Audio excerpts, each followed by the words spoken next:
All right, Israeli Prime Minister Benjamin Netanyahu, one of the world leaders, now praising the Iranian protesters who are challenging the rule of their country's hardline regime. Meanwhile, North Korean dictator Kim Jong Un with another warning for the United States today as part of his New Year's address to the people.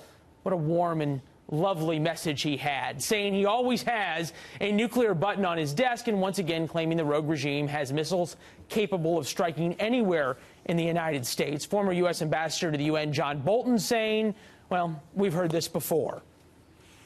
It's propaganda from Kim Jong Un. This is his regular New Year's speech, and obviously he has seen the conversation in the United States that looks at possible preemptive military force, not as the most attractive option, but as an option that we definitely have to use if they don't give up their nuclear weapons program. So we need a very careful calibration exactly what the North's capabilities are. Rich Edson back from the warmth of the winter White House and travels with the president back in D.C. With more. The president was asked last night, talked a little bit last night about North Korea. He did talk about it, responding, Leland, to what we heard from the New Year's Day address from Kim Jong Un, which was essentially threats against the United States, though an offer to calm the tension on the Korean Peninsula. In that address, North Korean dictator Kim Jong Un bragged about his regime's nuclear and ballistic missile development. He says, quote, "The entire United States is within range of our nuclear weapons. A nuclear button is always on my desk. This is not reality, not a threat. This year, we should focus on mass-producing nuclear warheads and ballistic missiles for operational deployment. These weapons will be used only if our society is threatened." Though the leader, who regularly launches ballistic missiles over Japan, says North and South Korea should calm the situation there. He says, quote, "When it comes to North-South relations, we should lower the military tensions on the Korean Peninsula to create a peaceful environment. Both the North and the South should make efforts." He even says North and South Korea should meet to discuss North Korea sending athletes to the Olympics in South Korea next month. President Trump, in response to all this, says, "We'll see." His administration says it continues pressing other countries to cut off North Korea. Secretary of State Rex Tillerson says the U.S. and North Korea would begin discussions only when Kim changes his behavior, Leland. Yeah, some discussion that olive branch, the South, may be trying to sort of drive a wedge between the United States and South Korea. That's in one side of the world. The other side of the world, we have these Iranian protests turning deadly. President Trump responding to them very differently than his predecessor, right?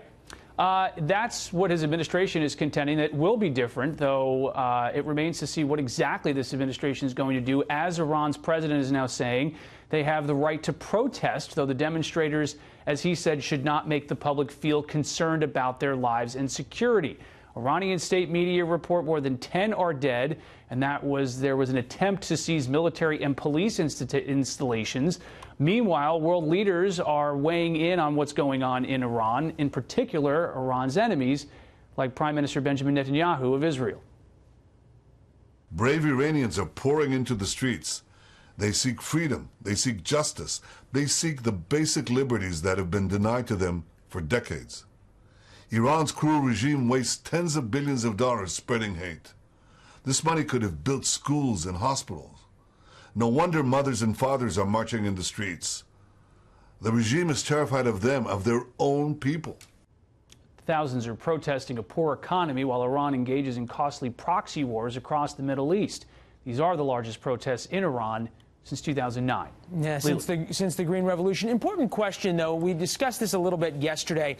We've heard from President Trump on Twitter a number of times supporting these Iranian protesters, saying the world is watching. We just heard from the vice president also saying that we can't let these protesters down, saying the United States in some way, yet to be determined, is going to stand up for these protesters.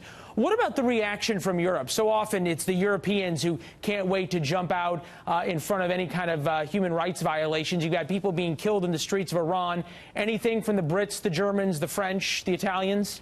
Well, the criticism that we've heard from so many in the United States about the Europeans is that they have increased their business with Iran as a result of the Iran nuclear deal, and they have been more hesitant to criticize the Iran regime as a result of that. As the United States moves forward and it says that it's now no longer certifying that Iran is complying with the Iran nuclear agreement, the Europeans have very much wanted the United States to stay in that Iran nuclear deal as part of the increased business that they've had there, though also the Europeans point out if the United States gets out of the Iran nuclear deal, the problem there is then they've gotten the upfront benefits, the Iranian regime. However, the United States, by reimposing sanctions, a lot of that money is already gone to the Iran regime. Yeah, and as Prime Minister Netanyahu pointed out, we know where at least a lot of that money was spent by the Iranian government. Rich Edson, Washington, D.C., more on this as it happens, certainly at the State Department this week. Thanks, Rich.